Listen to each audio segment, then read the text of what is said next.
Welcome back to our Inside the Issue special. Now to the question of immigration in America. The percentage of immigrants in this country is at its highest level in 100 years. According to Census Bureau numbers, at least 14% of everyone in America was born somewhere else, in another country. That's about 45 million people, and that figure rises by about 1 million every single year. Even under the current president, more than 2 million additional immigrants have been given green cards. About half of this foreign-born population is Hispanic, and that's a political concern for Republicans. They have heard over and over again they need to embrace open borders in order to win over Hispanic voters. But as usual, that is simply projection. The media class wants open borders. Most actual Hispanic voters do not. A new Pew poll shows that only 14% of Hispanic Americans think America has too few immigrants. Fully 73% believe we don't need any more immigrants, or we'd be better off with fewer immigrants.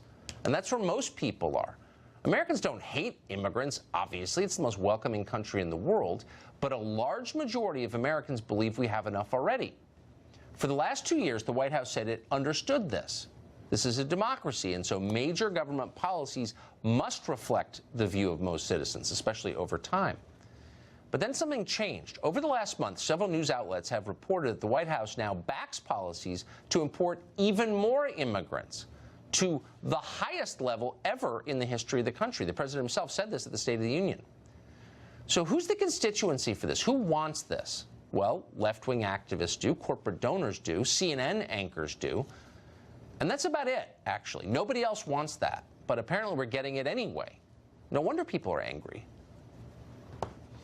Well, the Green New Deal promises to tear down our power plants, ground our airplanes, stop our cars in the driveway, all in the name of the environment. But now, young pioneer Alexandria Ocasio-Cortez says there will be another casualty in the implementation of the great green leap forward: flatulent cows.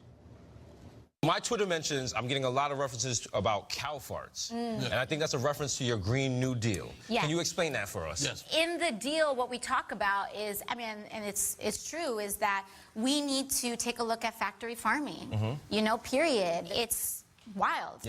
Listen, we got to address factory farming. Maybe we shouldn't be eating a hamburger for breakfast, lunch, and dinner. Like, let's keep it real. Slow down.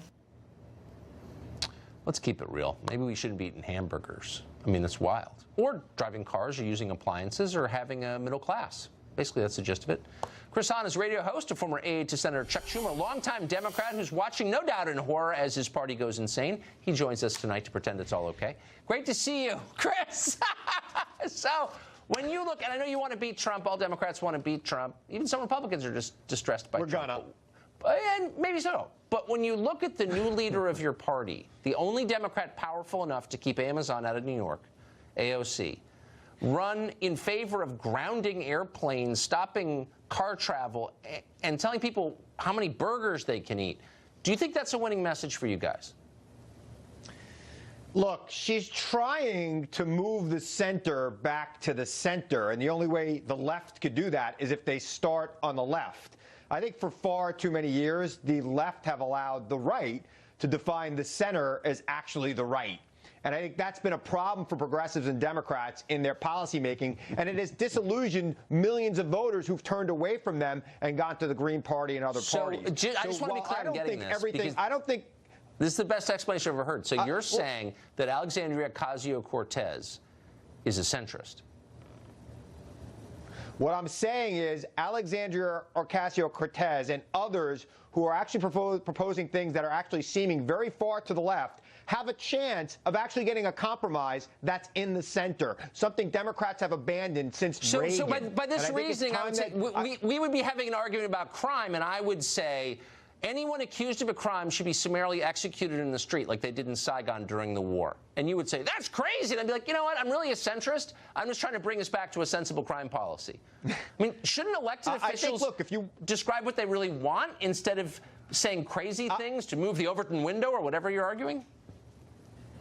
Well, no, I think she actually does want a lot of the things in that deal. I don't think that most Democrats agree with everything in that deal, but they would like to get somewhere where we actually move the ball forward on climate change and not just go back to the same old tired conservative principles. The best example on this, for example, Tucker, is Obamacare. Obamacare was a centrist right-wing policy before Obama took it off. No, I've heard the talking point. It came from the Heritage Foundation. And Republicans called it socialism. I know the whole thing. I mean, by the way, if Obamacare worked, I think we got Obamacare in the end, then why do some people not have health insurance? Why do the majority of bankruptcies result from medical bills? If Obamacare was, I mean, Obamacare actually didn't work. Can we just say that? I mean, since you brought it up. I think he should have started on the left. He should have had a robust public option, but he was afraid of being called a socialist. Wait a second. I was told that Obamacare was a panacea, and if I disagreed, I was a racist. Democrats might as well ask for what they want, because Republicans are going to call them a socialist no matter how market-friendly their policy is. Okay, right. So, but just bottom line, do you think that the government ought to control how many hamburgers you eat? Let's just start there. Really simple.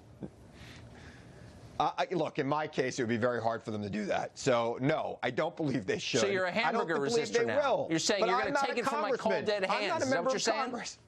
Okay. So you're not going to, Chris Hahn is on the record. You come from my hamburger. You want a piece, take it. That's what you're saying. You're gonna steal it from my cold, dead arteries. That's a spirit. Chris Hahn, good to see you. Thank you. Nice to see you.